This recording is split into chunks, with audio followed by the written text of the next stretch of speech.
Welcome to Center of Light. Keith Anthony Blanchard here. Yanava, that word down there on that screen. Center of Light. This right here is what we all should want to become. Clear mind. It's going to require it in this time that we're living in. Tonight I'm hanging out with my friend, Mr. Brian D. Hardin, gold record producer, man of many talents, movie maker. We're going to be speaking about Center of Light 2020, transformation. What's happening in the world? What could it possibly mean? And what can we possibly do with it to transform it into something beautiful? A great, beautiful idea that's been embedded on all of our hearts. And now's the time it's coming to fruition. Clarity is of utmost importance. Homecoming, Crossing the Bridge to the Soul, my new release, soon to be, from sixth book, John Hunt's Publishing. August 1st, 2020. Crossing the Bridge to the Soul. Falling inside so far inside of yourself, things get really delicious really, really quick. In this forum, you will find links to pre-order this book now. Share my work everywhere. It's good to see you. Good to be with you always. I want to get my friend, Mr. Brian D. Hardin, on the air one moment. Let me give him a little phone call. We'll get down to some business. Let me tell you a little bit about Brian and I. Brian and I will talk tonight about. Brian and I do this once every month or so.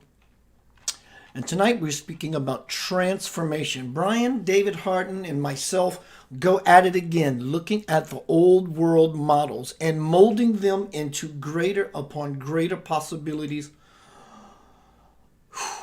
of beautiful change. Let me call my brother. Here he is.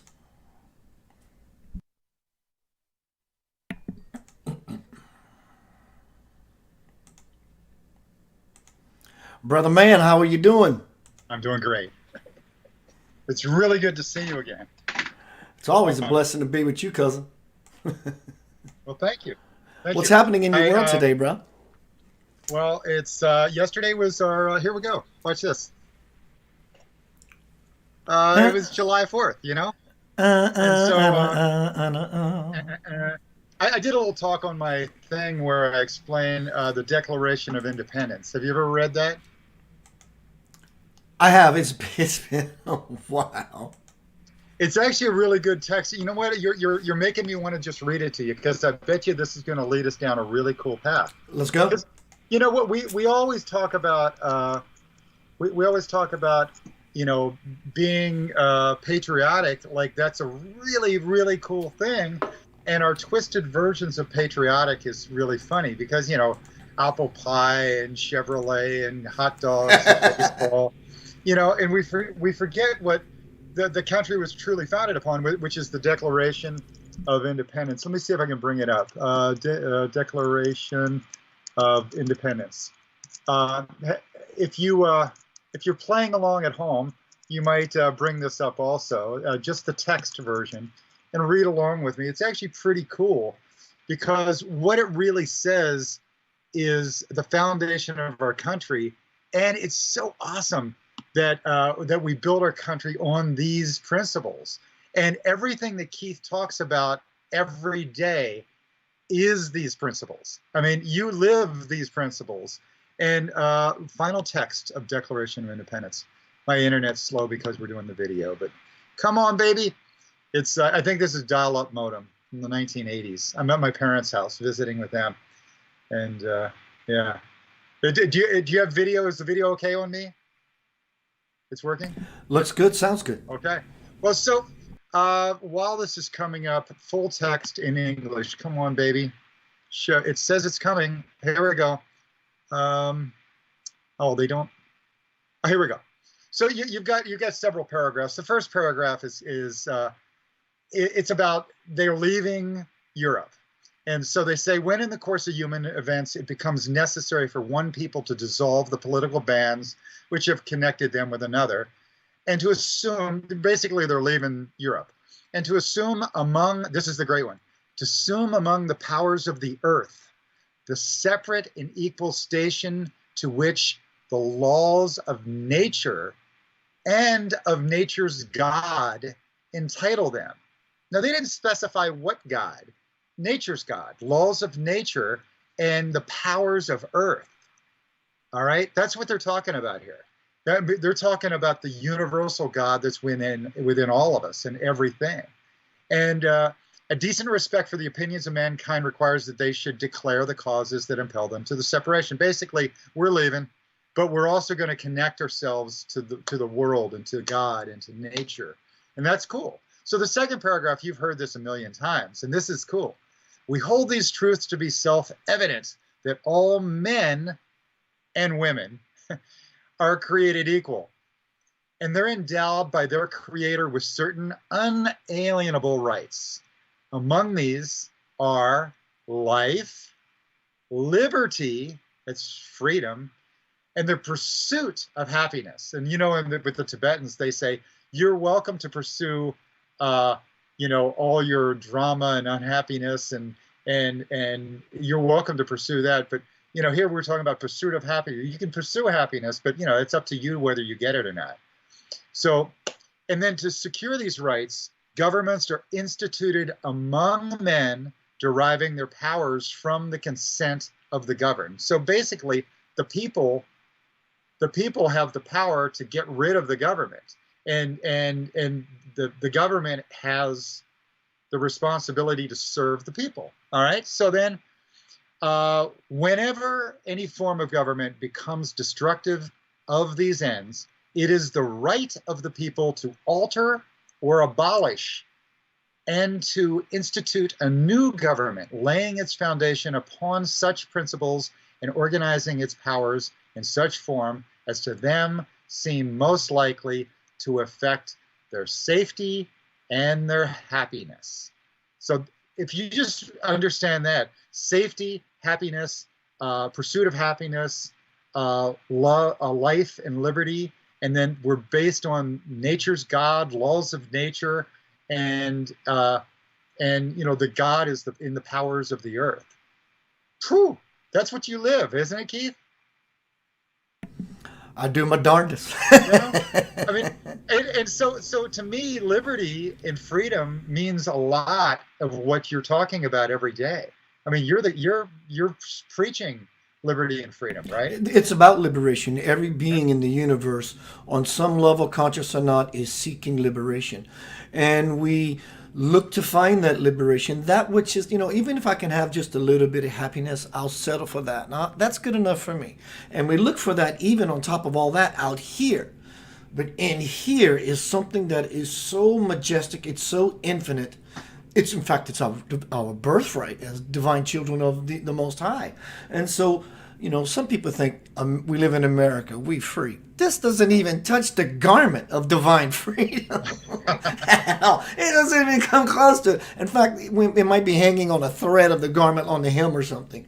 But the freedom that I think we are speaking about tonight is do what you want. Do whatever it is you want. Just don't stick your nose in other people's business and cause harm.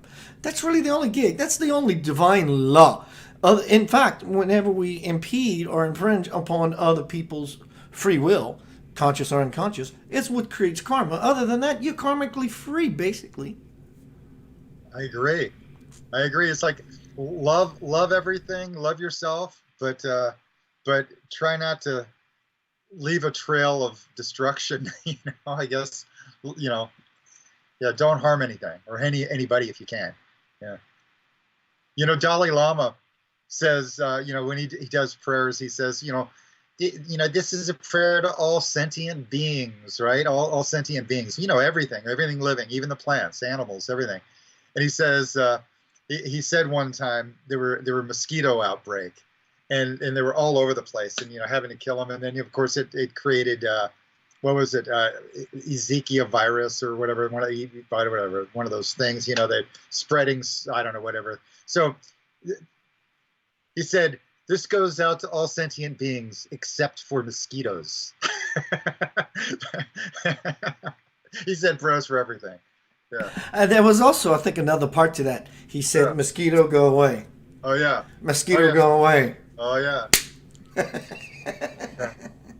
So yes. How was your day yesterday? Like, did you have freedom? Did you have life and liberty? I was alive. I got to spend it with my son. It was easy. Ate some wonderful food. Count my blessings. review my recent past, review my less recent past and my less recent past, and just overview my life, which I do every day. Keep myself in the present moment to see what's possible in my future as an intuitive, to see where I'm at, what's happening, what am I doing, what could I do better, what I can do a little bit less of, to create the greatest possible beautiful change in my life. Not only that which is for me, which it is for me first and foremost, but also in turn that I become so self-fulfilled that I ooze it into the other arenas and the other people around me in my life, because we're all, I'm going to use the cliche term. We're all in this together. In is the way out. In is the way out. In is the way out. I dare you to please do a session on me right now. A session? Yeah, let's do it for all the listeners. Like, show us how to do that. You just went through a whole laundry list, and like, do it together. Let's all do it together. Can you help us? You got pixelated, so I didn't know. I didn't. No. Audio. You got audio pixelated, so I couldn't hear all of it. Oh no. How about you just hang up and call me back? It might clear up his head just like that. Oh. Why not? It'll be better. Call me back, Brian. Everyone, my name is Keith Anthony Blanchard, and hanging out with Brian David Hardin tonight. We're speaking about Transformation Center of Light 2020. There, boy, he is quick. Are we back on? We are back on, and the head is clear. So please repeat what you said. You audio pixelated on me, sir. I would love for you to run through how you get into that moment, how you, and help all of us as listeners to get into the moment with you. Like, how do you do it for yourself? So maybe you can teach us your tricks. That moment, you mean of falling inside? Yeah. Oh, that thing. And how do I do that? Getting back into the happy mode instead of focusing on the negative. Sure. How do we do that? How do we do that? Well, speaking for myself, we all do it the same way. It's only one way to do it. It may be different approaches to the same way, because there's only one door. There are many doors and many paths to the path, but there's only one path, there's only one door. There are many hallways that take us to the door. So I just take my way to the door. But I've been doing it so long, it's like being a musician. I can pick up a bass or a guitar or sing, or someone who knows how to pick up a piece of canvas and immediately create something with a few swats of a brush and create this beautiful picture, this beautiful idea. Because I've been doing it so long, I've learned how to move into the energy, the fire, to find all the little nuances, all the little cracks, if you will, that lead me to that door as quick as possible. So for some people, it may take a 30-minute meditation. God bless you. That's amazing that you're tapping in anyway. Dear Lord. So for me, I just simply intend. I simply will and or shift myself out of desire to want to be in that divine fire, that divine place where nothing is impossible. And this is how I do it. I open up my heart. I intend. And there I sit. Where is this there that I sit? This there that I sit is here. Simply here. Simply here. And in the here-ness is the everywhere-ness. And in all fairness, you may not be there yet, but do your best. Because times are here. They're not coming, dear one. They are here. As they show themselves to you lovingly, always. Spirit is kissing you on your face. Call it karma, call it grace. It does not matter. But in this space, it will replace you and make you such a transformed, illumined individual. And all it requires from you is absolutely nothing. Don't do anything. Don't try to be a something.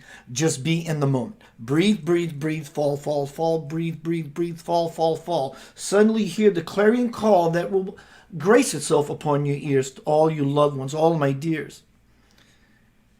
This is what all the years have been about here in this moment. Do you hear me in this moment? Spirit declares to you and swears to you. Change is afoot. Do you dare walk that path? What it feels like to be me when I go into this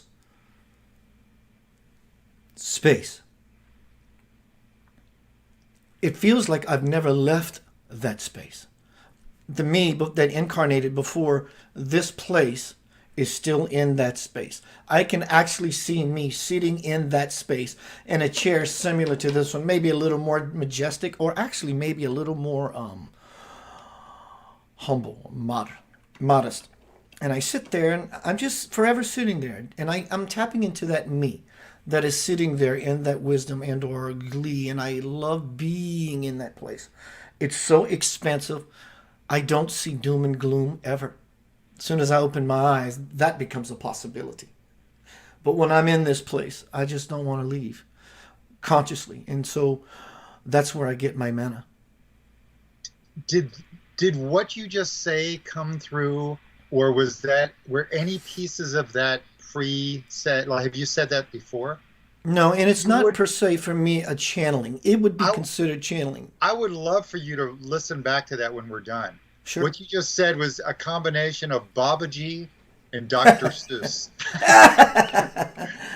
It was so beautiful. And Thank it's you. musical, it was poetic, and you were rhyming ends of phrases like Dr. Seuss, but you had the wisdom of Babaji. It was fantastic. So Thank you. When this you happens should, to me, Brian, it's not like a channel. It is a channel. I'm vesseling from a source of a river of consciousness and life-giving water, if you will. yeah. But what really quenches my thirst for the idea is that it feels like a superimposing, a draping of a cloak over my being, like a garment, as I humbly kneel at the feet, divine feet of the Lord, whatever that Lord is for anyone. The Lord being that which is all good and serves everyone equally without favor. So when I just simply intend, like you being a record producer, you know that just simply by listening to a particular track, I want to put that sheen on the top of it. So you add some of this high end, this glass, some of this plastic that creates that digital kind of, just by him opening a hi-hat with his foot, you can hear that crispness. You automatically know what to do. So likewise for me, I just simply intend, I have no predetermined idea of what's going to come out, and it's always serving to everyone around. Wow.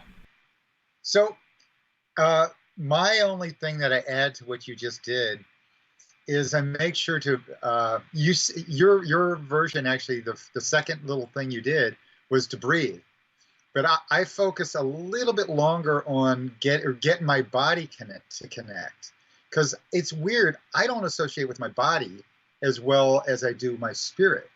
I'm a spirit trying to get into the body, so I actually have to really focus on my breath, and then I have to focus on my smiling, and then that changes my frequency to filter out all that bad thought, and then I am in a place of joy and life, liberty, and the pursuit of happiness. I'm there, you know. Yeah. What does it feel like to be in there?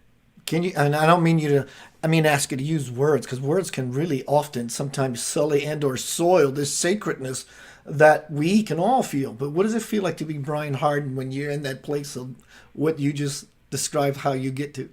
Well, I've got a weird catalog of favorite little moments in my life, and they keep growing, and the catalog grows. But I have some funny little moments, like my first, memory and all the little great things. And I had a near-death experience that led me into a review of my life. And so many of those reviews were the greatest or the happiest things in my life. And, and then others were the worst things in my life.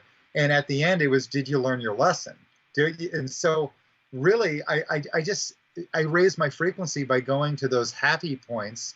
Like, right now we could just think of a strawberry. You could imagine a nice red juicy strawberry. And if you just imagine it for a while, this juicy strawberry that just came off the vine, it's a beautiful sunny day, and you got that strawberry and the juicy, and you slice them open, and you're ready to eat them, and they're just falling apart, and the red's all over your hand, and you go to the sweetness. It's just, well, your mouth starts watering. So by thinking of the happy or thinking of whatever the thought is, you can get your body to respond.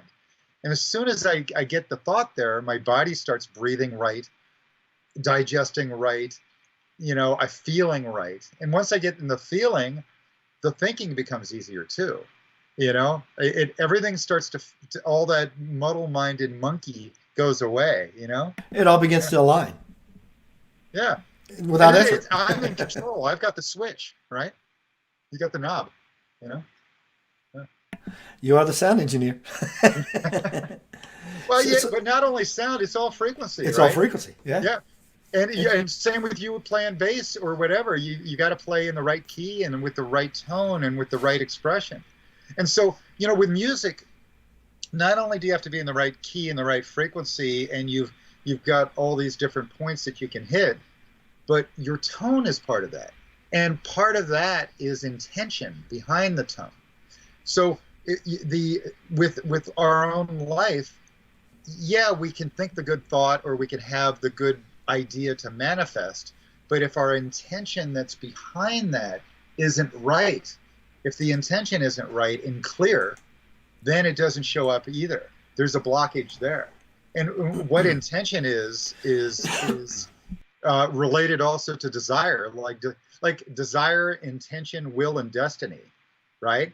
So all that comes right here at the solar plexus, where your ribs all split. If you talk about the chakra system, where your ribs split, that chakra right there, and they say desire, intention, will, and destiny. So with Christianity, they talk about thy kingdom come, thy will be done. So what you desire can come to you. The kingdom you desire can come to you if your will to do it strong enough. Thy will be done on earth physically as it is in heaven. And so, all these religions speak truth, and some But of it is a lot when simpler you than talked we make. about Yeah. thy will be done, that's a double entendre because Yeah. thy will be done. It will be done. Thy will, but thy will be done. Yeah. You will be done. Yeah. I'm such a wordsmith. I love playing with words and I do too. looking at the origin of them and finding out, because before words, you might have had some grunts. And before that, you had intention and facial gestures and hand motions. And so what words really are just an auditory sound of a telepathic idea. Yeah. And so when we understand fully what the words are, then we can fully understand someone trying to convey an idea to us via these words. And so eventually words are going to fall away as we evolve. Well, what's your famous slogan, Brian? Evolution of consciousness. Yes. In the evolution of consciousness, we're going to move into beyond using utterances to communicate. I mean, that's already happening now. I mean, we've all been with a partner, and you think in the same thoughts, or you think of a song on the radio, and there it is. So we all understand the idea, that some of these energies are divinely intelligent that fall into our head, and some of us understand that all of the energies that fall into our head are a divine idea, and then we can start decoding the light language. I love that you like to break down words, because I enjoy that too. And within those words, when we think of like the witch, the bad witch, the good witch, whatever, the witch cast a spell. Well, what's spelling? It's casting a spell. So what are the words? They're casting your own spell onto yourself. I am whatever you put after I am. That's what you are. That's your spell. I'm fat, I'm stupid, I'm lazy, I'm not enough, well, then that's what you are. You're self-fulfilling prophecy, and so part of your approach, when you ran us through that little clearing and centering yourself, there was no judgment in that, and Jesus's message was don't judge, and most religions agree with that. It's the judgment that takes us there. So then I am, if you're going to judge, let's just judge with a vision of the future. Start looking towards the horizon, rip the rear view mirrors off and dream big. So right? that would be considered discernment, judgment in the divine principle, or rather, homecoming, crossing the bridge to the soul, out August 1st, 2020. Judgment, I asked Spirit, I said, how do you do it? He goes, well, I don't judge. I do it right the first time in my judgment versus going back and having to judge what I have done erroneously. So judgment is a judgment. I'm making a judgment. It's not like a judgment smite with a big hammer on top of your skull. It's about using your ability, your God-given senses to have a vision, like you said. From the chat room, Abigail says, Brian's lamp is flickering. Does it Oh yeah, always this one flicker was. like that? I don't know. I think I brought the spirit of Thomas Edison into the room, you know, and he's trying to say something. I don't know. It's, yeah, I think it's Spe- just an old light bulb. Yeah, no one goes in this room normally, so I'll get another light bulb while you explain things. I think she was alluding to the idea that the energy might be high or something, and making the filaments bounce around a little bit. Speaking Or an about old light bulb.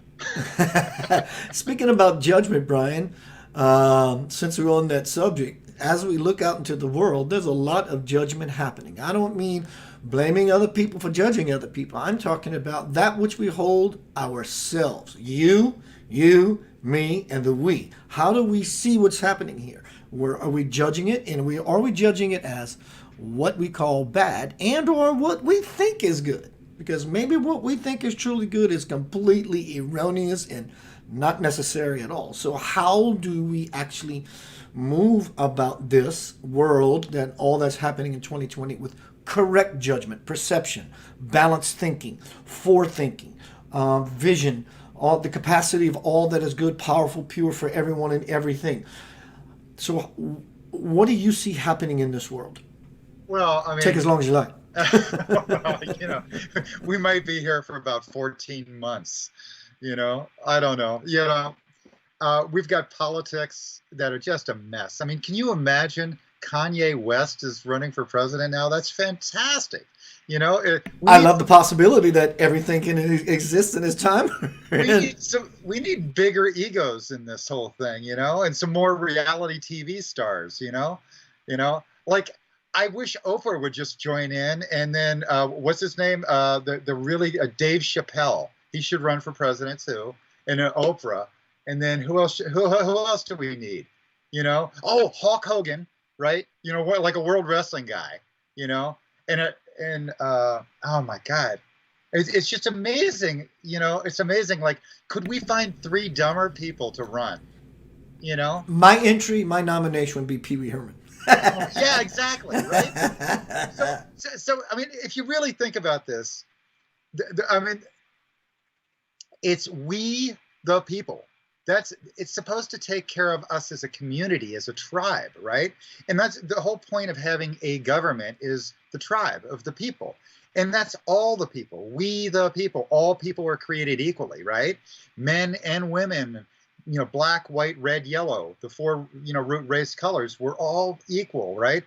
And it's insane to me that, my God is better than yours, my skin color is better than yours. All those prejudice and judgments lead us to separation, and then the way politics uses things, they separate us with, God, guns, and gays over here, and that those are what they run on, and so it creates separation and anger, like it all out of fictitious. If you ask a Democrat, are they godless? No, not generally. Everybody's got their own version of God, just like we have our own version of water. We call it agua or water or whatever you call it. And so we've just got a silly thing, and I think generally all of our systems are dying. We're in a dying, and it's not that our U.S. government's system is dying. It's every system throughout the planet, because the planet, I mean, we're talking, Russia, China, India, Brazil, everything. We, the people at all those countries, want the same thing. We all want safety and security and happiness. And if you really look at that declaration we just read, it's about God in nature, and part of that is the we. So if you look around the world, almost every government is a group of rich guys, and a handful of them, a couple thousand people in that country that own everything, and the rest of the people are just scrounging around for what they can get, and It's certainly that way in the United States. Like, this COVID-19 thing hit, and we gave 7 trillion. That's all right. So a billion is $1,000 million, right? And a trillion is $1,000 billion. We gave $7 trillion away to the richest few people, and you get $1,200. Enjoy yourself for the next 6 months on $1,200. Try to eat.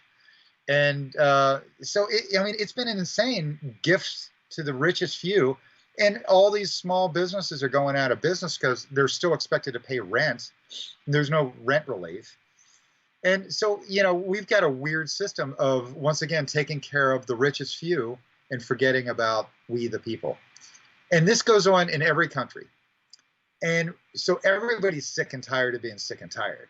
And we the people around the world are starting to stand up and get aware of this. So if you follow the astrology of the last 2,000 years, we were in Pisces, and now we're in this Aquarian age. And we just literally have come into this, and it's not like a light switch going from one thing to another. Is a gradual thing. The dawning of the age of Aquarius started in 1960s, 68 or something. They started singing that. But we're now just about shifted through. In fact, just like a week or two ago, the center, what the Lakota call the center of the universe, this little spot, we went through the procession of that little area and went finally, after 13,000 years, we finally started tipping onto the other side. So we're headed down for another 13,000 years and then come back around for another 13,000, 26,000 total, roughly, right? And so this, if you read about any astrologer, or listen to any astrologer on YouTube that really knows this stuff, they're all lit up about what's going on right now. And in the stars, that frequency, that vibration that's hitting the planet and hitting all people and all planets, that vibration is raising us up to stop being about me, and to start being about we, all of us. And so it's fantastic that we have presidential candidates that are narcissists, that only think of themselves in the handful of corporations that they serve. It's fantastic, because it helps us as we finally go, hey, it's not the blue team that I'm supposed to hate, or it's not the red team that I'm supposed to hate. It's all of us are in the same bad place. We have to look up, and it's those handful of people that have been controlling us. If you look back at history, most of the time we've had a handful of people controlling all the other people, and it's been a wreck. Society needs to evolve, or will evolve soon, into a more we society, where we are in harmony with nature, we are in harmony with each other, and we see each other not as my God's better than yours, or my skin color's better than yours, or my country's better than yours, but I care for the planet. So humanity is the only animal on this entire planet that is not trying to take care of the evolution of consciousness and the evolution of keeping the planet alive, taking care of their resources and so on. We gobble up resources so big that we are killing between 150 to 200 species of plants and animals every day. Every day we're killing off 150 to 200 plants and animal species. Like, what are we doing? At some point, we're that cure for cancer you've been wanting? Well, we killed off all the plants that will give that to us. It's like biodiversity. Yeah, we used to have hundreds and hundreds of types of corn. Oh, well, we grow one kind now, and one kind of tomato, and at some point, the little critters that lived on all that stuff in the wild, they're gone. And we're just insane species. All about money, all about power, all about ego, all about greed, me. And so we're switching this evolution of consciousness from me to we. And so if you can stop hating each other and start loving one another and seeing what we have in common, I mean, all the blue team hating all the red team, that's a game that the media plays.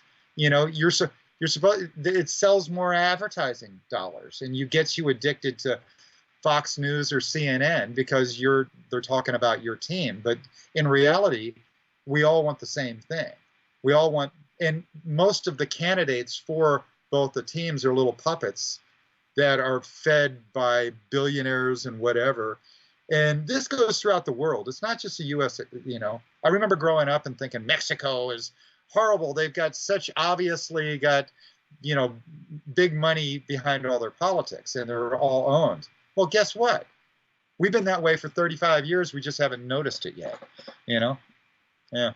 So I'm sorry about ranting. I love it. Bro, you and I are so connected. We say the same thing differently. Yeah.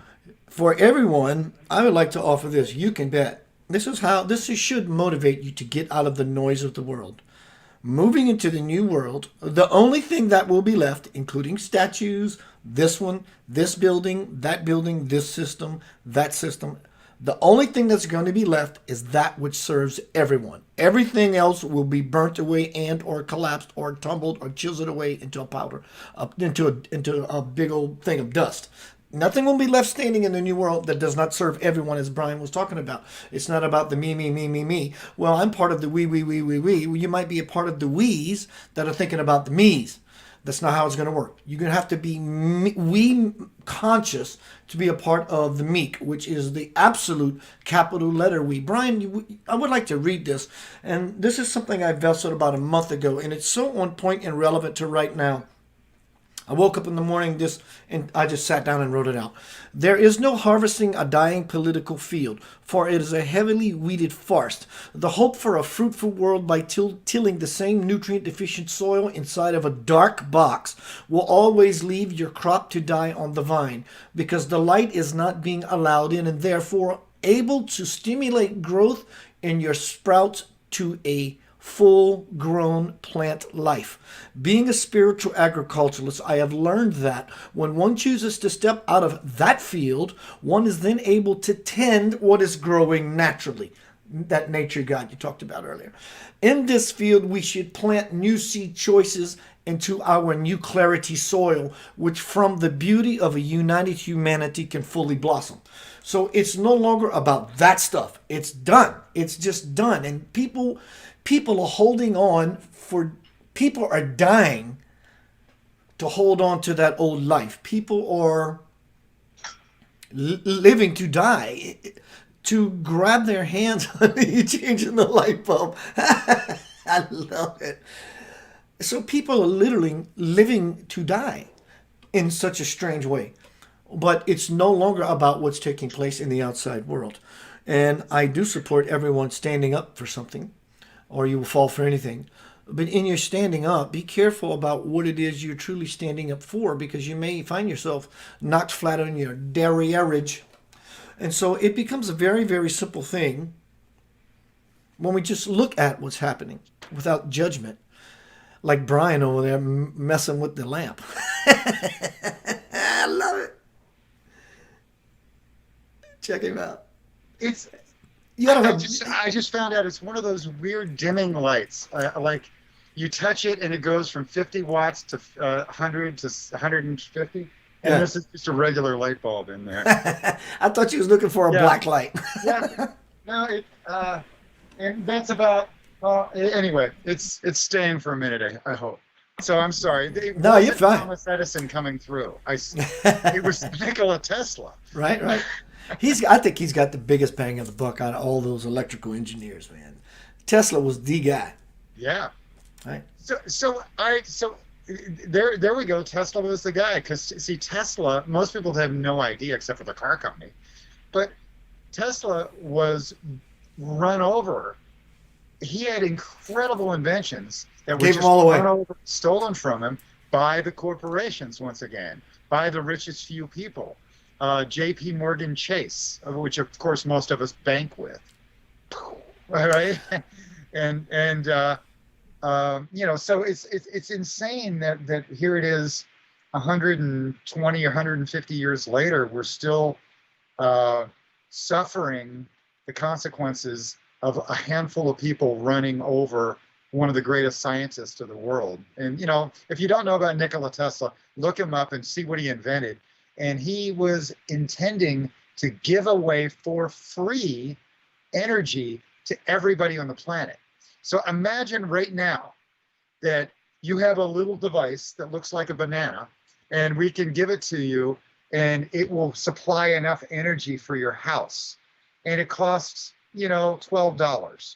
And for the rest of your life, you basically have free energy, right? So energy cost goes down to zero, which means that you have energy to work with water, to bring water from air and dehydrate it. So you can live out in a dry area where you don't have very little access to water. Bring water in from air, dehydrate it from air like you would something in what are they called? Like air conditioning does that also, and whatever. Anyway, dehumidifier. That's what I was thinking. So anyway, we can pull water from air. You can bring in sunshine and add to this. You can use this energy in any way you want. So once we all have free energy, that was his intent, we actually get more free ourselves, right? Because we aren't committed. Well, then Buckminster Fuller talked about having the ability to, he was a guy back in the 50s, 60s, and 70s. He was a guy that was a futurist, thinking that we had robotic ability then to make it so robots could grow our food. We didn't have to have laborers. And obviously, certainly today, but even back then, he was envisioning a society where the robots would grow our food. It would bring it to our places, to where we need it, and do the food locally, and then deliver the food to us, whatever we want, for free. And if it was done locally, there's no need to drive across country with these trucks and diesel and petrol. All this is none of that. It's all local. Why wouldn't you want to get your food from your local source? Absolutely. And imagine this. Imagine right now, you know how you have a high school gymnasium? Imagine a place like the high school where you've got a community center built around growing food, and everybody puts in and everybody takes out. And you take what you need. You don't take the whole thing, you take what you need. And what happens from all that is you have pride in what you're helping to grow. And it brings the community together, because when you're growing food together, you connect. Also you're introducing pride into the food that you are growing. Just like music helps plants to grow, when you put said energy into that which you're going to take back into your body, it becomes healing on many levels other than just physical nourishment. So you can have bodily energy to do things. There are communities that are based around this, where they have a neighborhood, a couple hundred people or whatever it is, and a community center in the center where they all put together and grow food. And what happens is you all connect. You all know each other, you love each other, you share for each other, you cook for each other, you care for each other. And you become a family of 100 or 200 people. That's your tribe. And I'm imagining you and I, at some point in our lives before we die, being in a tribe like that, where you might be a half mile away in your 17-story high rise, that you're going to be the big castle, the tower. I'm kidding, right? And I'll be in my missile silo. I'm kidding. But no, you'll probably have a yurt, and I'll have a teepee. I'm a yurt kind of guy. Yeah. Hey, let me ask you this from the chat room. Callan Ronaldo says, did Tesla obtain info from Hitler and his study of levitation? I can't answer that. I don't know. I haven't done that sort of research on Tesla. I've done a lot of research on the knuckleheaded nonsense of Hitler and what he did that pretty much anyone knows about. But Brian, do you know anything about whether Tesla did any got some info from the Hitler resources to work on levitation? Because I'm on, not away from my house, I might not have these files, but I have hard drives, piles of hard drives all over the place that have data on them. And let me know who this person is. I will find the data and send it to them. I have almost all of Tesla's files that are available. In fact, they recently became available again with I think Elon Musk made many available. Wow. Yeah. So look that one up. Carolyn, look at my friends list. Brian D. Hardin's there. Send him an inbox and just say, hey, I'm the lady that you said you would send me some Tesla files and Yeah. get your files. I mean, Maybe get a Tesla car too. I get it. I have a huge library of useless information and another huge library of some things that are useful. And I always thought the Tesla stuff was really useful. Yeah. Have you read Einstein's books, what he left behind? Woo, No. Look No. those up. They are magical. Yeah. Yeah, we ought to, you and I should, I've already got a little library started, should start a library together and allow anybody to come in and extract what they want from that library. I've got one started. Maybe I'll offer it to you. And I called it at one point essential information for the development of youth. But Love it's it. probably there's probably another name for it. I think I might have named wisdom and consciousness or something. So maybe I'll share that with you, and maybe we can all invite anybody to upload their information too, their secret stuff and so on. Yeah, we talked about earlier astrology. We talked about J.P. Morgan Chase, the rich guys that kind of ran everything. Uh-oh, did I freeze? Yeah, why don't you go ahead and reboot and call me back? Yes, you're frozen. In both regards. Oh, shoot. Call me back. All good. Everyone, Keith Anthony Blanchard hanging out with my friend Brian D. Hardin. We're speaking about transformation, looking out in the world and seeing what's going on and what we can do to make positive change and be such a great influence. There he is. Frozen? Did you get your sock puppet? Yeah.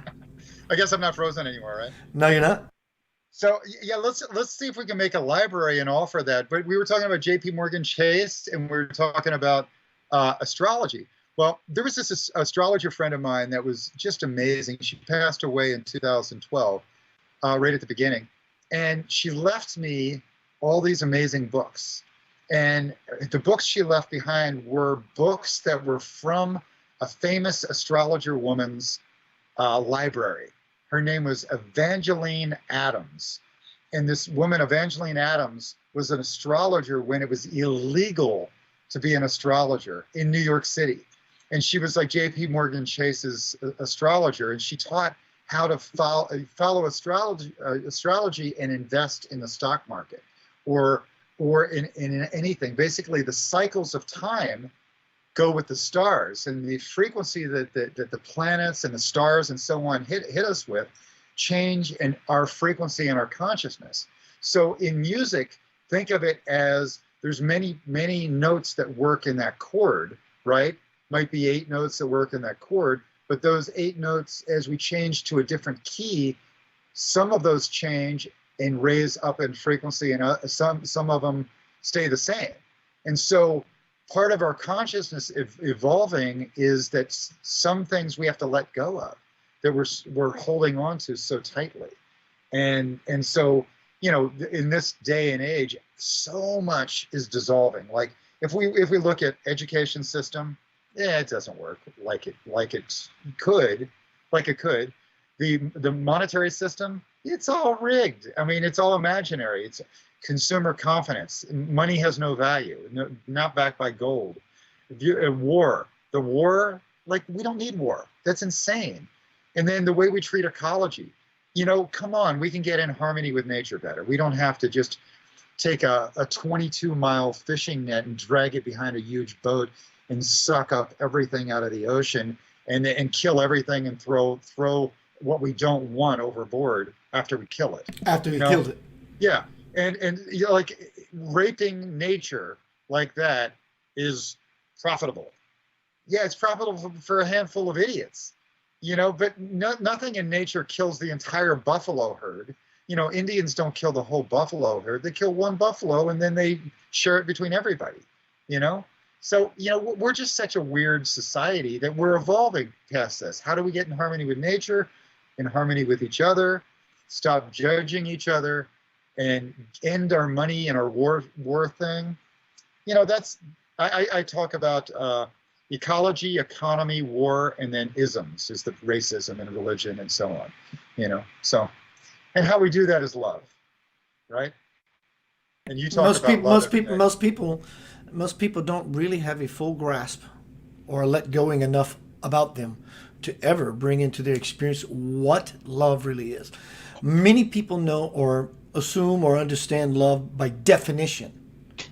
They don't definitely know what love is because they have never allowed themselves to fall within themselves enough to be able to, this is one of my new phrases, is to touch the garment that wears love as its dress itself.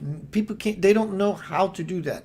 They think they find it in church on Sunday. They think they find it in CNN. They think they find it in a president. They think they find it in a group or a class of people. They think that they find it in this particular model of the old world paradigm that is completely gone. The school system has crashed. No more robots. It's not going to, there's maybe some time left, but the whole robotic system of raising children to become just think tanks and move around and serve the agenda, that's all gone. The church, the infrastructure of the church is gone. Catholicism, all the clergymen's misdeeds swept under the rug, that's all coming out.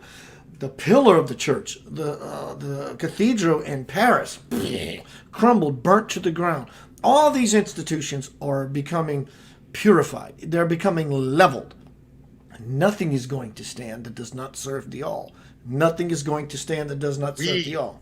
And those people who continue to hold on to these old world models and paradigms, as the old world model and paradigm crashes, if you hold on tight enough, it will pull you with it, and there you will find your life becoming into an unnecessary space of crashing. And so there's no way around this. You can't buy your way out of this. You can't get on a plane and fly high and off the earth. There's no particular political party you can follow that will save you. It's about looking in the mirror and look at yourself honestly and say, oh my God, do I want to cross the River Jordan and play in the land of milk and honey? That's it. There's nothing else. And there's no gun big enough and no flag big enough to wrap yourself in. Right. Like it is getting in harmony with nature, with yourself, with your community.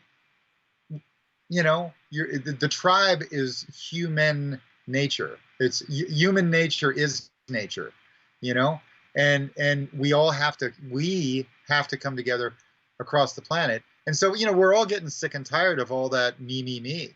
And literally, if you go to any country in the world, I was in Russia 2 years ago with my father. We did a little trip through Russia, and the FIFA World Cup was there. It was a pretty amazing time. And it blew my mind. Russia was amazing. They had brand new infrastructure. It was beautiful. And we go to these small towns in between the two big cities of St. Petersburg and Moscow. And we stopped at these small towns, and they're like, I didn't say this, but we don't like our president. Of course. And they said, we are the people, and we don't get taken care of. We, the people, don't get taken care of by the president. So they didn't like their government, but the people were amazing. I mean, I swear we'd sit down and have dinner with these people that would welcome us into the house. They made their own vodka, had gardens in their backyard, and they were all lovely, heartfelt, incredible people. Now, I've traveled a lot around the world too, and ended up in odd places with, regular people. And generally, they're all the same. They all want to share and care. They want their music. They want their community. They want love. They want hugged. They want to be appreciated. They want to see themselves as part of this greater whole and something to connect to outside and inside, right? And so we, the people, have a lot more in common than we have different, And from the chat room, Tom says, we were all told and believed that utopia is impossible. So dystopia became very popular. It was impossible to reach this utopia in this beautiful world, this new place, heaven on earth.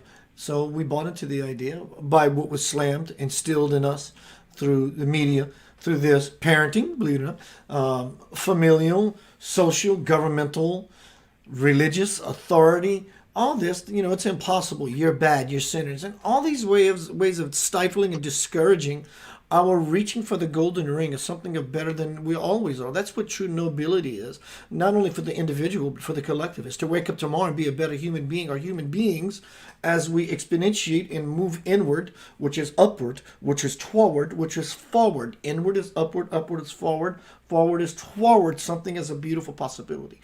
And so, because that was all beating the living shit out of all of us, that it's impossible, it's natural, or unnatural. It's naturally unnatural that we started to believe in the dystopia, and we proved it to ourselves. Self-fulfilling prophecy. And here we sit in 2020, locked down. I'm not locked down. I'm locked in.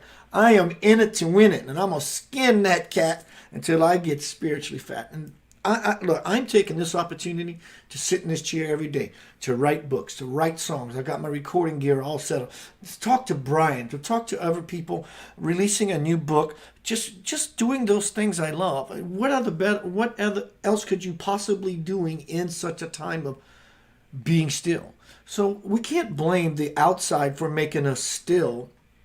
God is omnipresent. God is saying, I'm forcing you to finally be still. Shut up. Listen within. Do that thing that you've been waiting to do. Now you have no choice. You can't go to work. You can't do this. You can't go to the grocery store without looking like a slave with a slave mask, and so forth. I had this guy call, and God bless the people who feel confident and secure. Look, there is something out there harming people. What that is, I have no idea. And I won't ever pretend to know what that is. But there are some people who feel secure with the mask. Some people feel more secure without it. Like Carolyn Ronaldo said, she made a post the other day that says, you want me, we're different. You want me to put my mask on. I want you to take yours off. And so everyone has their different spin of what reality is. Some talk about how the spittle from not wearing a mask can extend this, whatever it is, said called virus. Now, some people, there's new studies that says when you put this mask on, your oxygen level depletes just like that. It drops immediately. It makes the body toxic. It begins to turn within itself. It begins to aggravate certain viral bacterial conditions already said to be in all of us, because we're a living, walking pharmacy, living, walking petri dish. And so, it's the time. There's so much spin. How do we make sense of it all? I say don't try to make sense of it all, because you can't. There's no sense to be found in this.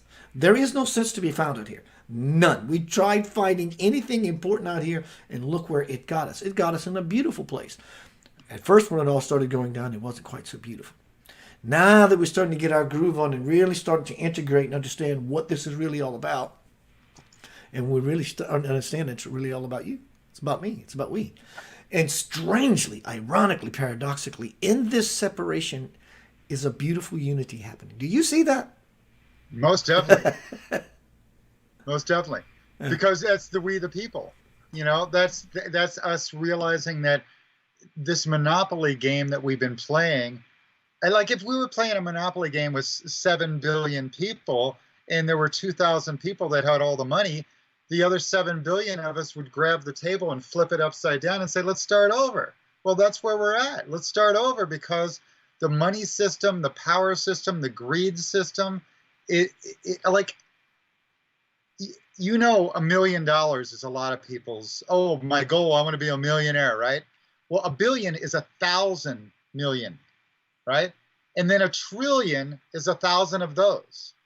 And some of these guys that got like, 100 or 200 billion dollars, like Amazon. We all, during this COVID thing, everybody had to buy Amazon to get their product, right? I need my toilet paper, so I ordered it from Amazon, right? So it comes in the mail. Guess who makes the profit? A guy who paid 0 in taxes last year, right? He made like $20 billion in profits and yet paid 0 taxes on it. Why? Because once again, in the pockets of all the politicians, and that's how the laws are written, So are you sick of it? Yeah. If he paid his taxes and actually paid his employees what they were worth, our taxes would stop going to some things like food stamps for his workers because they're paid so little, And instead, they'd go to social services or rebuilding our infrastructure or rebuilding bridges or maybe fixing our education system. It's insane. So, a country that spends 20 times the amount of money, actually, it's more insane than that. It's more like 100 times the amount of money on guns and bombs that we do on education. It's bizarre to me. Actually, I'm gonna have to look that one. It might be, yeah, at least 20. I don't know. We'll look that up. Education expenditures and war expenditures. If someone would look that up and let us know, I'd love that. But that we don't take care of our people. We don't. And why do we create the society? And we think America's so great when we, a handful of billionaires are the ones that won from all this COVID-19 thing. Amazon and the Walmart family and, a few others. Why do we pride ourselves in creating billionaires? How many homeless people does it take to create one billionaire?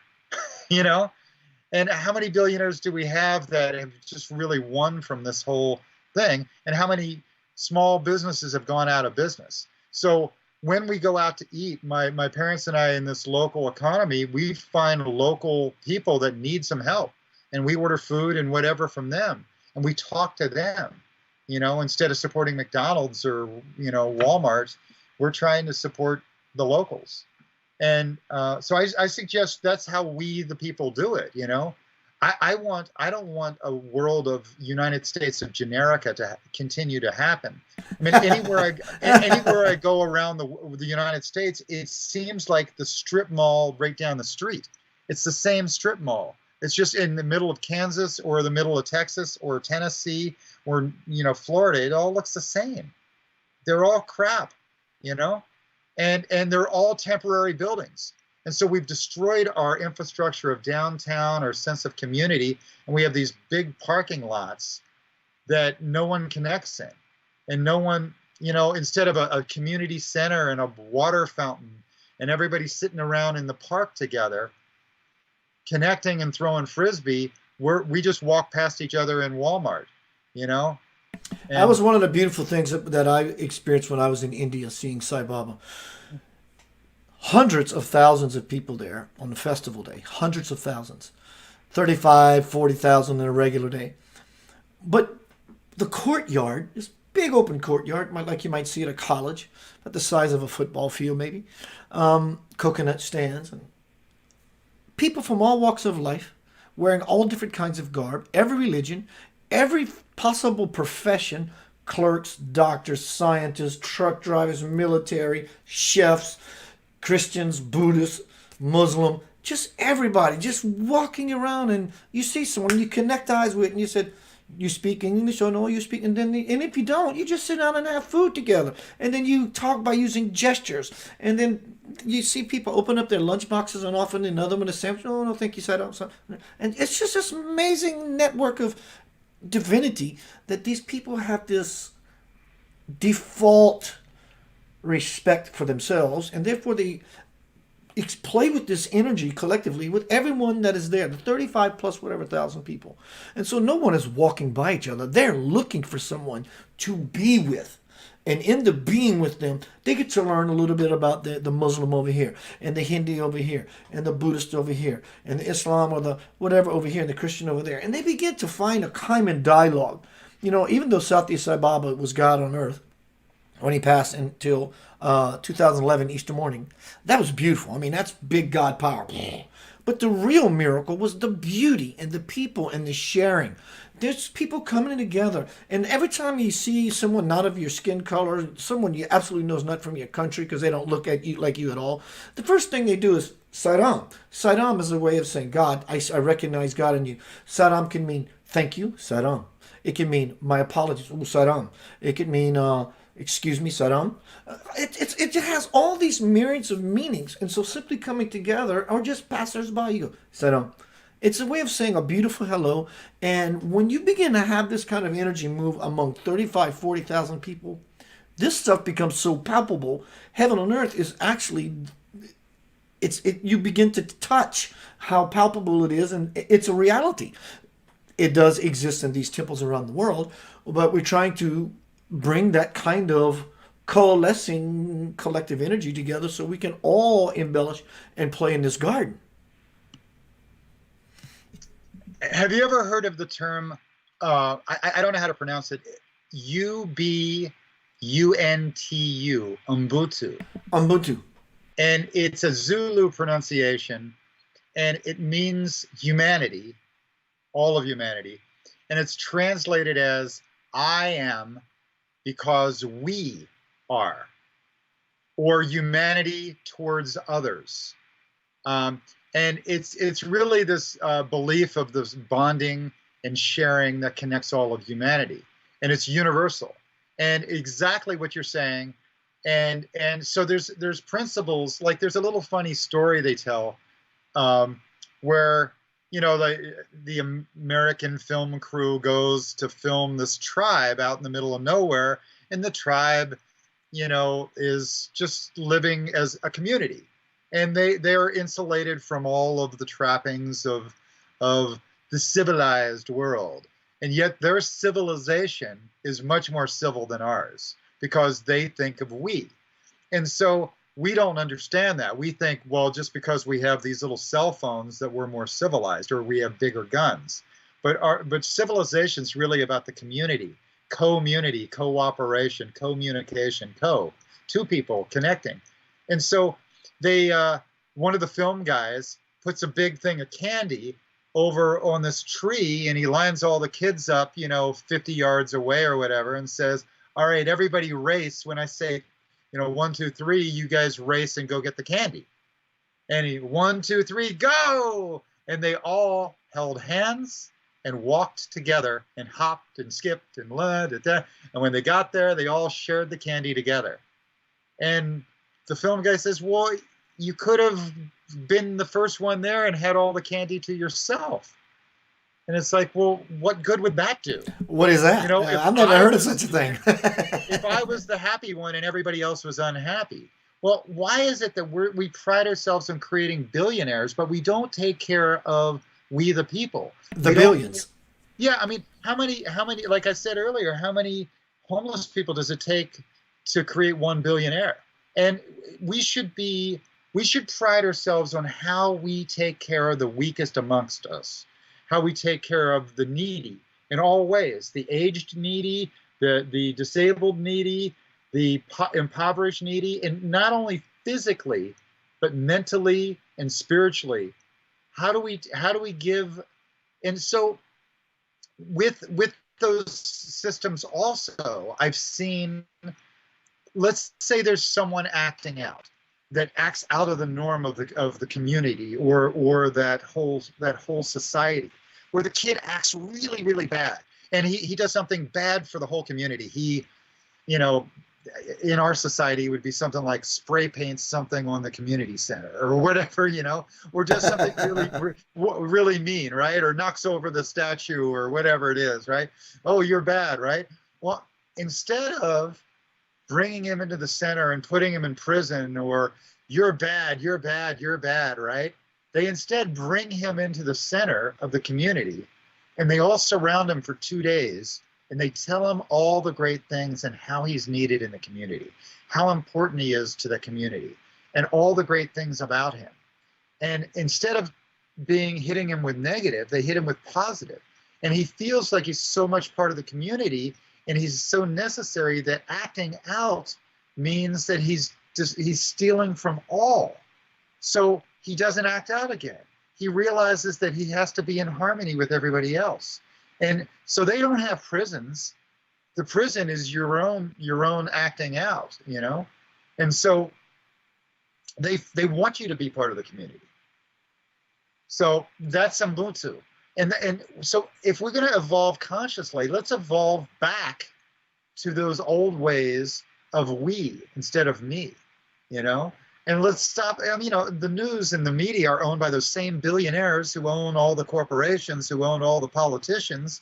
They own both sides of the media. And some of those same billionaires, in fact, Donald Trump himself used to give to both the Democrats and the Republicans because he wanted to own both of them. And so most of these billionaires give to both of them. I think Joe Biden's got 60 plus billionaires in his pocket, and if you look at Trump, I'm sure he's got those that whole same list of 60 billionaires that are throwing money at him. And then, it's just a silly thing. So once again, it's a game. They call it an oligarchy. Yes, yes. And this has gone on for Long time. so much time. It goes back so far that, like, can we stop this wheel from turning and go from me to we? And it's up to we the people. So everything you spend money on, everything you buy, every decision you make should be, am I supporting we, or am I supporting that billionaire? Basically, I want myself to stop buying from Amazon. I want to stop going to Walmart. I want to start helping my local community. Because Walmart and Amazon don't support your kid's Little League team. Those are local dudes. That's the local, whatever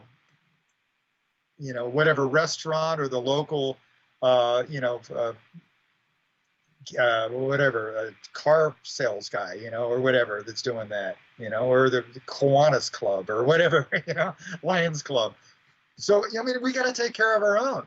And so look at what you're spending. What are you spending your money? Where are you spending your time? If you're just spending your time watching the TV and hating the red team or hating the blue team, where are you putting your energy? What's that feeding you? It's feeding, they've got these things like serotonin and endorphins and dopamine and, all this energy. One of them is just anger. And it's like this rush of anger. And so we get addicted to that chemical of anger. I hate. It makes you feel alive, But you can replace that hate chemical with love chemical. And you can feel alive that way too. And, they made it legal to have murder shows on TV. You can see acts of murder every night on TV, on almost every channel. But you can't see acts of love, of community, of understanding. And reality TV is all just drama, over dramatic, dysfunctional people. Why don't we have functional people on our TV?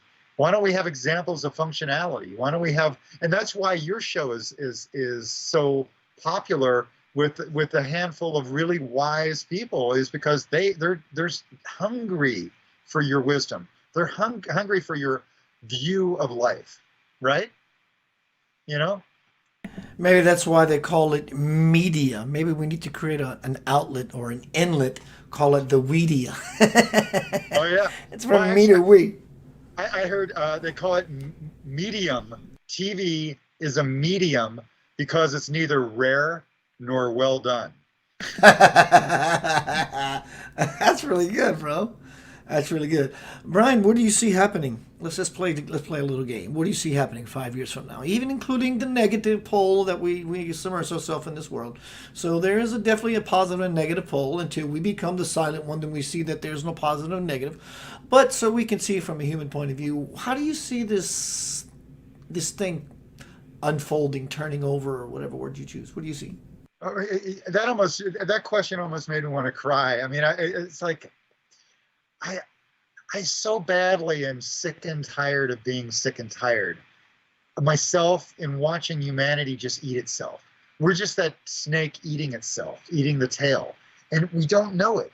Like, we're destroying our place on this planet, and we're thinking, oh, mankind, humanity, we're the great guys. And we're just mowing down species of plants and animals. 150 to 200 plants and animals every day are extinct, off the planet, gone, never to come back. I mean, just this past year's rhinos. And so it really upsets me that we haven't yet even grasped the concept of getting in harmony with nature. And as we read at the beginning of this whole thing, the Declaration of Independence says, here, let me just read it again.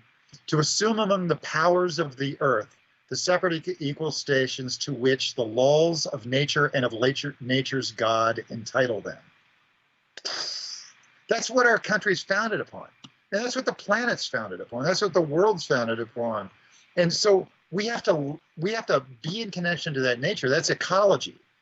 And just saying, oh, well, global warming, global climate change, that's a fictitious. Have you been paying attention? I mean, places are hotter than they've ever been, colder than they've ever been, more extreme weather. What comes with that is more extreme wind, drought, and animal species dying off even faster than they've been. Oh, well, this is just part of the whole cycle of things. Well, no, take some responsibility. And if you don't at least take some responsibility, at least step back and see that it's happening. And how can we engineer a society that can flow with that and better flow with that? Do we just keep in the same way? No. We got to get in harmony with it. How do we keep those plants and animals alive? How do we keep the diversity alive? How do we feed each other? And in not only food, but with the community and cooperation. And how do we end war? Because it's obsolete. We don't need war. We don't need to hate each other. Like that's part of what the United Nations' original intention is to create so much power in a universal hands that if anybody acted out of what the whole wanted, then the whole would just go, stop it. It wasn't like two sides against. It's like a planetary federation. Yeah, and it's not the one world government that we're headed towards. Which, I mean, if you really look, Amazon, Apple, some of these companies have way more money and more power and more influence in the world than governments or countries or whatever. So it's insane that those one rich person has more power and more money and more pull than entire countries. And it's sad because, once again, if you hoarded, I mean, these guys are hoarding money and they need more. How many more billions does it take to be happy? I don't know. So far it's taken 0 billions for you and I to be happy, and yet some of these guys have got insane That is a phenomenal point. Yeah. Yeah. And I guarantee you and I are happier with 0 money than most of these guys are with insane money and needing more. And so if you gathered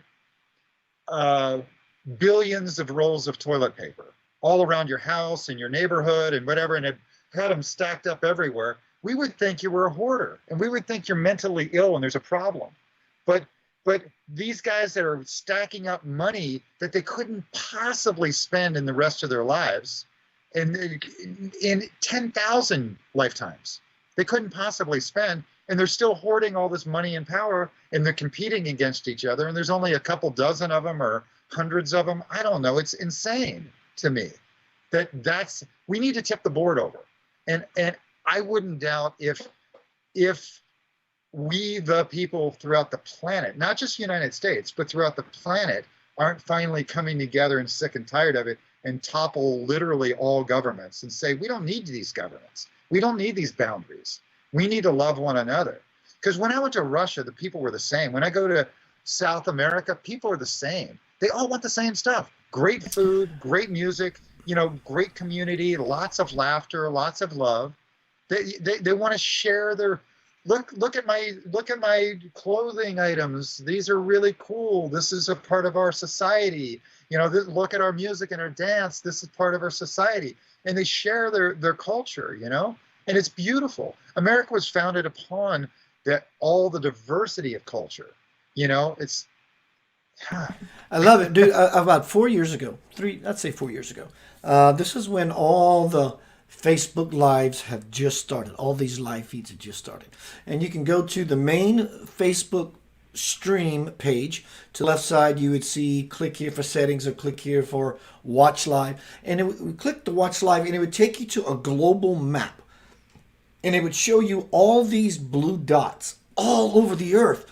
Iceland, the southern tip of Argentina. I mean, everywhere you see these blue dots, and you'd see like a glowing around the blue dot, meaning they are live. So you just put your mouse over it, and it'll say, look like a TV station, or one might be just some people hanging out in their room. And you'd see people from India, you see people in China, you see people in Mexico, you see people in England, people in Scotland. And one thing I would get a kick out of was go to the most southern spot on the globe, and the most northern spot on the globe, and I would look at all these people just having cameras filming themselves, and they all look like you and me. They're all just doing what normal human beings who want to have a fruitful, fulfilling life look like. They may look brown, they may look white, they may look plaid, but I just saw this beautiful unity, diverse though, but this beautiful sameness, diverse sameness. How you like that? A diverse sameness of all these people, these young girls,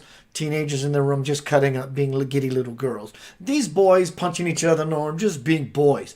And it's everywhere. Everyone wants the same thing, and we're all the same people. Deep inside, we're all the same, says the band Styx. Welcome to the grand illusion. And so it really shifted me to see all these different people from around the world, just like everybody else. And so, the noise in the world, the war in the world, people say, we need to go over there and bomb them.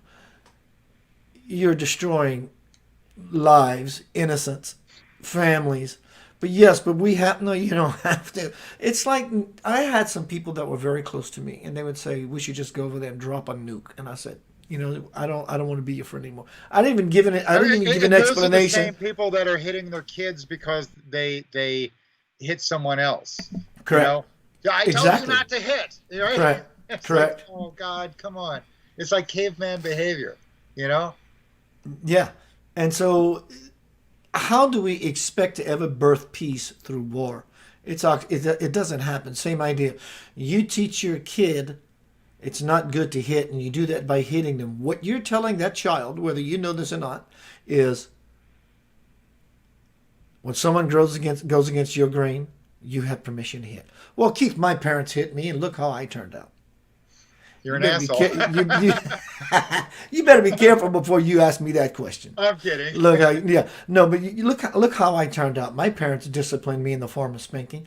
Just think how much more okay you could have turned out if you were supported and nurtured versus beaten down. That's why they call it raise your children. You raise them up. You don't beat your children down up.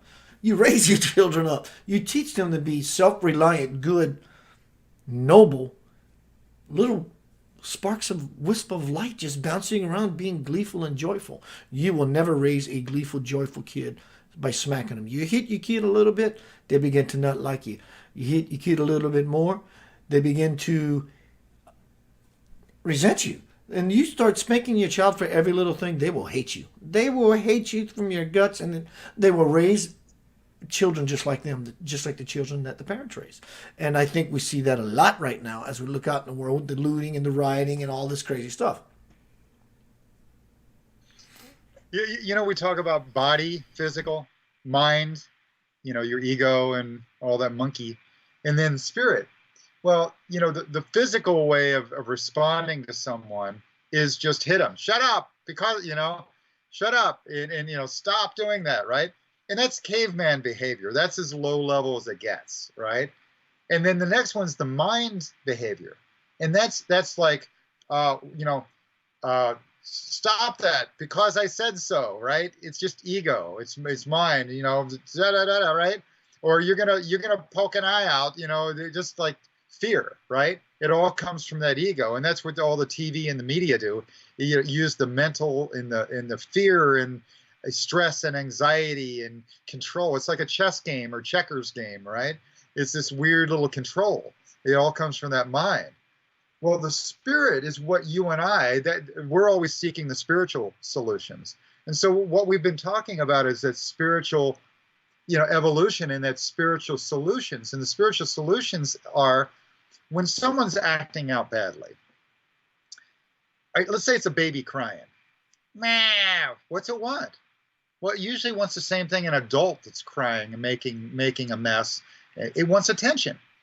It wants connection. It wants attention. It wants coddled. It wants loved. It wants to feel safe. It wants to feel, happy. So So likewise, if you have an infant that's crying and you apply it here, spanking the infant, do you think the infant's going to stop crying? I mean, it's it just going feels to see insecure. right. You're causing insecurity when you really what every everybody who's acting out usually wants security. So we remember we talked about Ubuntu, where they bring them into the community when they're acting out, and they all gather around and tell them how needed they are, how important it is, right? So here we are. Here we are. Instead of oh, did we stop? Did I freeze up? Did I freeze up? Yes, you I think did. I froze up. Brian's going to call me back. We got one more segment. My name is Keith Anthony Blanchard, hanging out with Brian D. Hardin. Tonight we're speaking about transformation. There he is, Big There we Daddy. go. I think so. And he disappeared. I love hanging Are we out with back on? Brian. I don't see that pretty face. Oh no. Actually, Brian, we're at the bottom of the show where he disconnected again. There he is. Let me see. Brian, as long as we can hear you, we're at the bottom of the show anyway. I got to tend to my little kitty cat and my son and get me some grub. Leave us with a closing idea Oh, about here we go. transformation. Well, actually, let's finish on this one really quickly here. So body, mind, spirit. So the body's hit. Shut up, because I said, and the other one was because I said so, right? And so what we really want is love. So that little baby that's crying really wants love. It wants nurturing. It wants safety. It wants security. It wants happiness. It wants to feel connected. And so all of us want all of that. So whenever we're going, oh, the red team's good and the blue team's bad, we feel connected in a tribe of hating the other side. But realistically, we the people are all down here getting the shaft by a handful of billionaires who don't want us to look up. They want us to blame back and forth. And so, the Roman battle plan was divide and conquer. And so as long as we're blaming the blue team and the red team back and forth, we're divided and we're conquered, And then same thing with black, white, red, and yellow, the skin colors. Oh, the Mexicans are bad. The black people are bad. The white people are bad. The yellow people are bad. We have to be fear China, fear Russia, fear, as long as they're an outside enemy, then we got something to fight, And realistically, what we should all throughout the entire planet be looking at is we, meaning all red, yellow, white, black people, brown people, all people should be looking at the handful of handlers that have all the money and all the power and all the greed and all the control and say enough.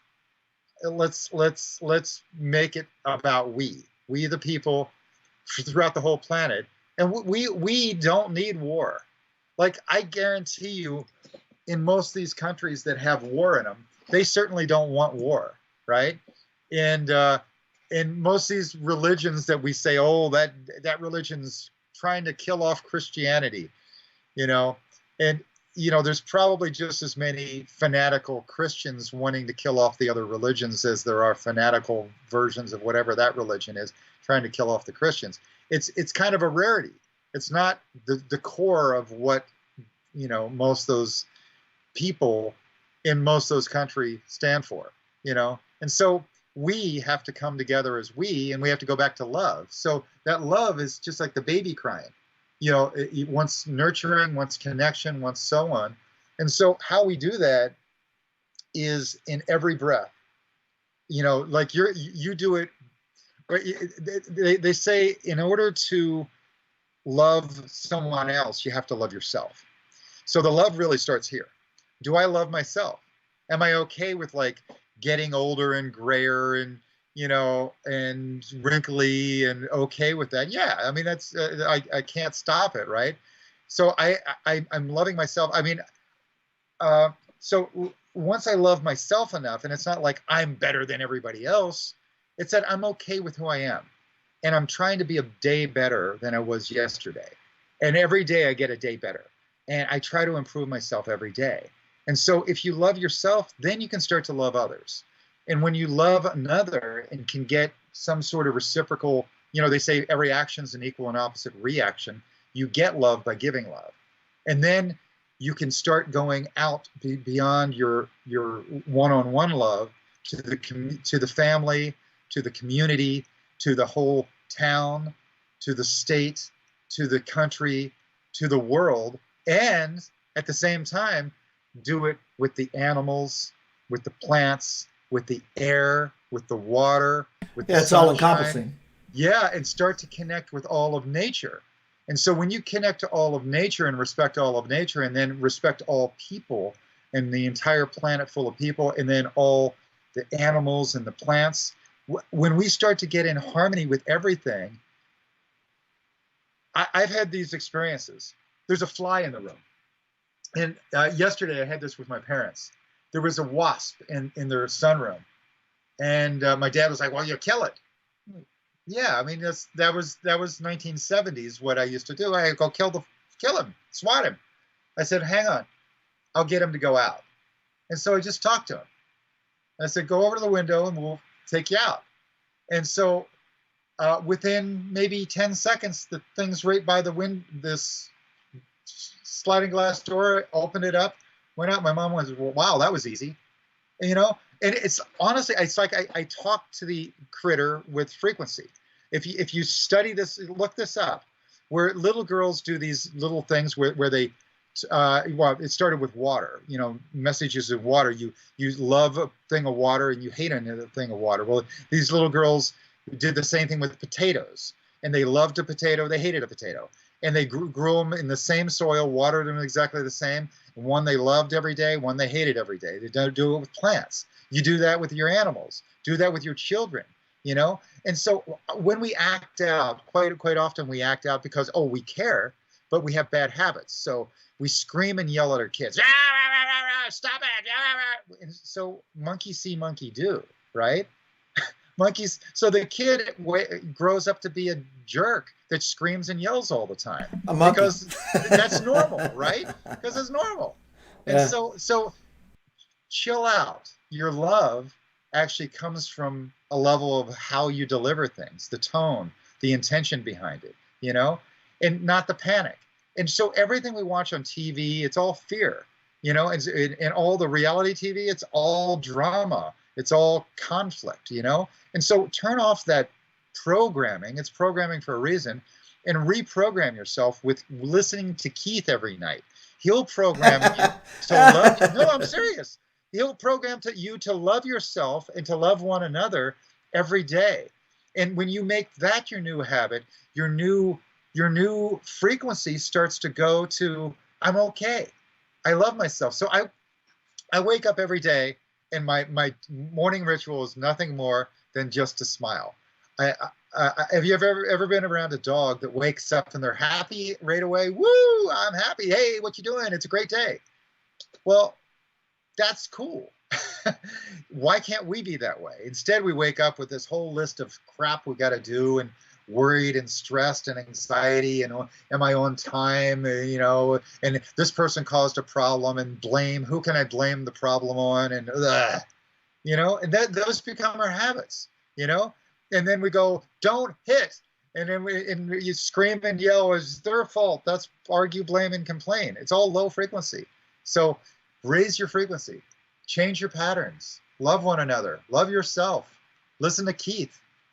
Hey, give me that 4-point bullet list before we sign off. That list: love, more, smile, this, that. What was that list? Well, actually, I add a couple more to that. All right. Because I got to take care of a kitty now. She's hungry. She's calling me at the door. Well, it's really question everything. Yeah. And that's what you question everything every day with all these people. Always. Question everything. And then here's the second one: fear nothing. Because every problem we have is really an opportunity for us to learn and grow. So if you're in fear, you're not going to have any experiences. But if you're open, nor will you have any power.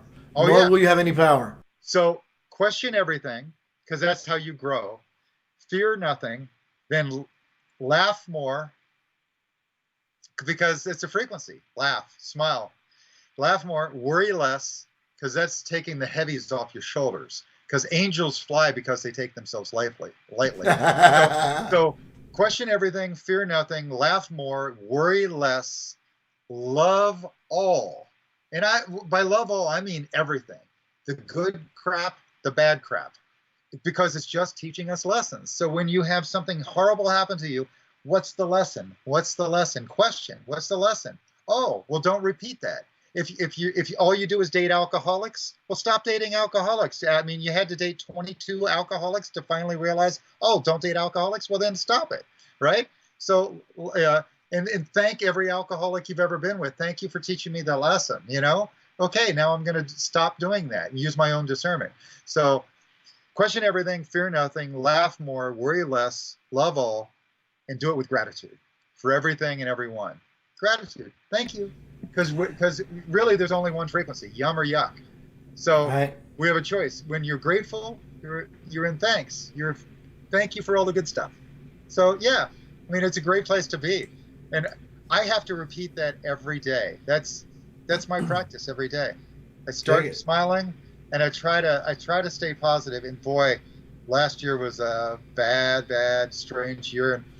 And I'm determined to make this a great year. And I've been fighting through my own patterns, and as all of us have been. So look at yourself in the mirror, find the patterns, break them, do away with them.